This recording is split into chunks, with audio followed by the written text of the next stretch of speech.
السلام علیکم، امید کرتی ہوں آپ سب خیریت سے ہوں گے جی۔ تو اس سے پہلے جو ہم نے لیکچر دیکھا تھا وہ تھا سب سے پہلے تو کریشن آف ورڈ، یہ دنیا کیسے وجود میں آئی اور اللہ تعالیٰ نے سب سے پہلے کون سا انسان پیدا کیا، اور پھر ہم نے دیکھی حضرت آدم علیہ السلام کی کمپلیٹ اسٹوری کہ وہ کیسے پیدا ہوئے، ساری ان کو جنت سے کیسے نکالا گیا، پھر واپس وہ بی بی ہوا سے کب ملے، ساری کی ساری چیزیں ہم ڈسکس کر چکے۔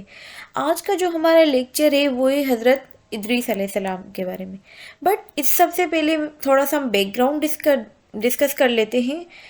اب یہ تھا حضرت آدم اور بی بی ہوا زمین پہ واپس ایک دوسرے سے مل تو گئے، اب اللہ تعالیٰ کو یہ دنیا کریٹ کرنی تھی، لوگوں کو یہاں پہ لانا تھا، وہ کیسے لاتے؟ پھر حضرت آدم اور بی بی ہوا سے جڑواں بچوں کا نظام شروع ہوا، مطلب ان کے یہاں ایسے ہوتا تھا کہ ایک لڑکا اور ایک لڑکی پیدا ہوتی تھی، اور یہ قانون الہی تھا کہ جو پہلے ایک لڑکا اور لڑکی ہوئی اور جو بعد میں دوسرے نمبر پہ ایک لڑکا اور لڑکی ہوئی، وہ ایک اپوزٹ سے شادی کر لیں گے، مطلب پہلا جو لڑکا ہے وہ دوسری لڑکی سے شادی کر لے گا، اور جو دوسرا والا لڑکا ہے وہ پہلی والی لڑکی سے شادی کرے گا، جوڑوں میں بچے پیدا ہوتے تھے۔ پھر کیا ہوا کہ جب حابیل اور قابیل پیدا ہوئے اور پھر وہ بڑے ہوئے، تو یہ قانون الہی کے مطابق قابیل کے جڑواں بہن بہت خوبصورت تھی اور حابیل کی جو جڑواں بہن وہ کم خوبصورت تھی۔ اب کیا تھا، قانون کے حساب سے قابیل کو جو شادی کرنی تھی وہ کم خوبصورت، مطلب جو حابیل کے ساتھ بہن ہوئی تھی اس کے ساتھ کرنی تھی، اور حابیل کو جو زیادہ خوبصورت تھی جو قابیل کے ساتھ ہوئی تھی اس کے ساتھ شادی کرنی تھی۔ اب یہ ہوا کہ لیکن اس میں یہ ہوا کہ قابیل نے انکار کر دیا، اس نے بولا میں اپنی جڑواں بہن جو کہ بہت خوبصورت تھی میں اس کو کسی حال میں نہیں چھوڑ سکتا۔ اب آگے یہ ہوتا ہے کہ جب قابیل نے شادی کے فیصلے سے انکار کیا تو حضرت آدم علیہ السلام نے کہا تم دونوں اللہ کی راہ میں قربانی کرو، ٹھیک، جس کی قربانی قبول ہو جائے گی وہی حق پر ہوگا اور اسی کی شادی اس سے ہوگی، ٹھیک ہے۔ پھر کیا ہوا کہ قربانی کا طریقہ اس دور میں کچھ اس طریقے سے ہوتا تھا کہ قربانی کو پہاڑ پر رکھ دیا جاتا تھا اور آسمان سے نور کی آگ نازل ہوتی اور اللہ جو قربانی قبول کرتا وہ جل جاتی۔ اب جو حابیل جو اللہ سے ڈرنے والا تھا، اس نے اللہ کی راہ میں بہترین تنبہ قربان کیا، اور دوسری طرف قابیل جو کھیتی کرتا تھا اور دل میں حسد رکھتا تھا، اس نے خراب اور بیکار اناج قربان کیا۔ اب اس کے نتیجے میں یہ ہوا کہ حابیل کی قربانی قبول ہو گئی اور قابیل کی قربانی قبول نہ ہوئی، تو یہ ہوا کہ قابیل غصے میں آ گیا، حسد اور تکبر سے بھر گیا۔ پھر ہوا پہلا قتل، قابیل نے کہا میں تجھے ضرور قتل کر دوں گا، حابیل کو بولا اپنے بھائی کو۔ پھر حابیل نے جواب دیا اگر تو مجھے قتل کرنے کے لیے ہاتھ بڑھائے میں تجھ پہ ہاتھ نہیں اٹھاؤں گا، میں اللہ سے ڈرنے والا ہوں۔ لیکن قابیل نے حسد کے اندھے پن میں پہلا قتل کر دیا، اور یہ انسانیت کا پہلا گناہ قتل کا تھا۔ اب آگے بڑھے تو قابیل لاش کو دیکھ کر پریشان ہو گیا کہ کیا کروں۔ پھر اللہ نے ایک جو ہے برڈ بھیجا، اس نے کیا کہ دوسرے برڈ کو مارا اور پھر زمین کھود کر اس کو اس میں دفنا دیا۔ کہیں حدیث میں یہ بھی آتا ہے کہ ایک ہی کو مطلب وہ برڈ تھا، کہیں بھی آتا ہے دو تھے، بٹ بیسک جو نالج اس سے یہ ہوئی کہ اس سے ہمیں پتہ چلا کہ کہاں اس کو دفنانے کا طریقہ پتہ چلا، ٹھیک۔ پھر اس برڈ کے اس ایکٹ کو دیکھ کے قابیل نے کہا افسوس میں اس کے جیسا بھی نہ ہو سکا۔ یوں انسان نے دفن کرنے کا پہلا طریقہ سیکھا۔ اب قابیل کی نسل جو کہ اللہ کی ناراضگی سے بھاگ کر ایک پہاڑ پر جا کر آباد ہوئی، اس کی نسل میں موسیقی، رقص، زینت، ظلم، ناانصافی شامل تھے. ٹھیک، یہ پہلی گمراہ قوم بنی. حابیل کے بعد اللہ نے حضرت آدم علیہ السلام کو ایک انتہائی خوبصورت بیٹا عطا کیا اور اس بیٹے کا نام تھا حضرت شیث علیہ السلام. شیث کا مطلب ہے اللہ کی طرف سے عطا کردہ. حضرت شیث بیسیکلی ان کو نبی بنایا گیا. نیک لوگوں کی بستی آباد کی انہوں نے، اللہ کی ہدایات سکھائی، اخلاق، انصاف، عبادت اور حدود مقرر کیے. اس کے بعد نیک لوگ شیث کے ساتھ رہتے تھے اور قابیل کی نسل پہاڑ کے دوسرے طرف گمراہی میں رہتی تھی. اسی طرح انسان دو حصوں میں تقسیم ہو گئے. اب ایک تھی شیث کی نسل جو نیک اور عبادت گزار تھی، اور دوسری طرف تھا قابیل کی نسل جو گمراہ نفس پرست تھی. بہت عرصے تک دونوں گروہ الگ رہے. پھر شیطان نے آ کر لوگوں کے دلوں میں لالچ اور خواہش ڈالی، جس سے نیک لوگ بھی قابیل کی نسل کی طرف متوجہ ہونے لگے. یوں زمین پر نیکی اور بدی کا میلاب شروع ہو گیا. اب جب کہ دو قومیں ایک اچھے اور برے لوگوں کی ساتھ مل گئی تو بہت سارے گناہ، ساری چیزیں اسٹارٹ ہو گئی. پھر حضرت ادریس کو بھیجا گیا جو کہ بیسیکلی حضرت شیث علیہ السلام کی خاندان میں سے. وہ بنے پھر نیکسٹ پیغمبر. اب حضرت ادریس عربی میں درس سے بنا ہوا ہے، یعنی بہت زیادہ پڑھنے اور سکھانے والا. ان کا لقب تھا الصدیق، ابو الحکمت، ابو القلم. اب حضرت ادریس براہ راست حضرت آدم کی 7ویں نسل میں سے ہیں. مطلب حضرت آدم، اس کے بعد حضرت شیث، حضرت انوش، کینان، یارد اور پھر حضرت ادریس علیہ السلام 2 سال بعد پیدا ہوئے.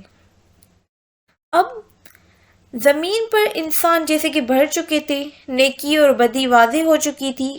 قابیل کی نسل میں موسیقی، رقص، زنا، تکبر پھیل چکا تھا اور شیث کی نسل عبادت گزار مگر کمزور پڑ رہی تھی. یہی وہ وقت تھا جب اللہ تعالیٰ نے ادریس کو نبی بنایا. اچھا، اگر بچپن اور ابتدائی شخصیت کی بات کریں حضرت ادریس علیہ السلام کی، تو وہ فطرتاً انتہائی ذہین، خاموش مزاج، اللہ کی طرف متوجہ، غور و فکر کرنے والے، عبادت میں گہرا ذوق رکھنے والے تھے. اور بچپن میں ہی انہوں نے لکھنے کا ہنر خود سیکھا، جانوروں کو چلنے، پرندوں کے نظام کو غور سے دیکھا، آسمان و ستاروں کی حرکت سے بھی وہ خود متاثر ہوئے.